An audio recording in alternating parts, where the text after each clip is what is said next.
You said Europe's in chaos. I don't think it's in chaos. I think it was close to chaos 2 years ago in 2012 when things were really seriously difficult. It's a relief to me that the ECB has started on QE.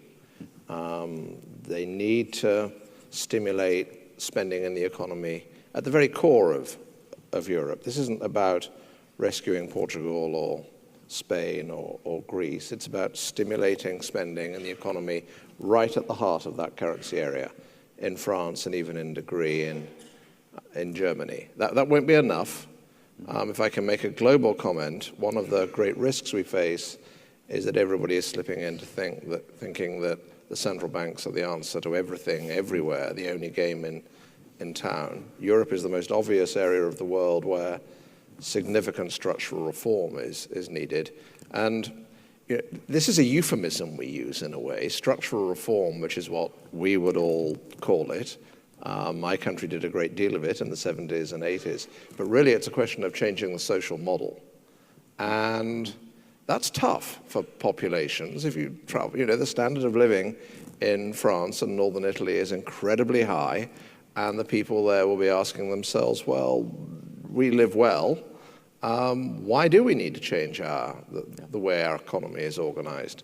And the reason, quite simply, is that unemployment is too high, and in particular, youth unemployment is too high.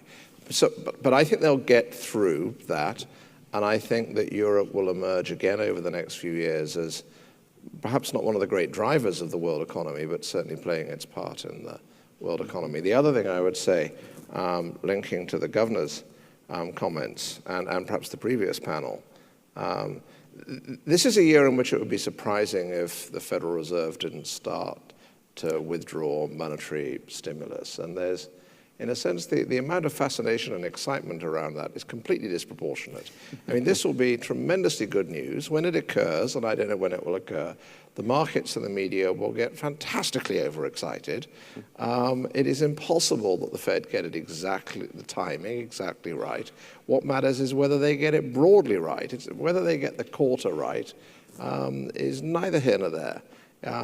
If they do it a year or two too early or a year or two too late, that would matter a lot. And I can't see them making that kind of mistake at the moment. And once they've withdrawn this little bit of monetary stimulus, which is all it will be initially, the day afterwards, there will still be an absolutely massive amount of dollar monetary stimulus. So that we need to keep both those things in perspective. What's happening in the United States should be good news, and what's happening in Europe is good news in the sense that they, certainly on the monetary side, they're confronting their problems, I would say. Sure.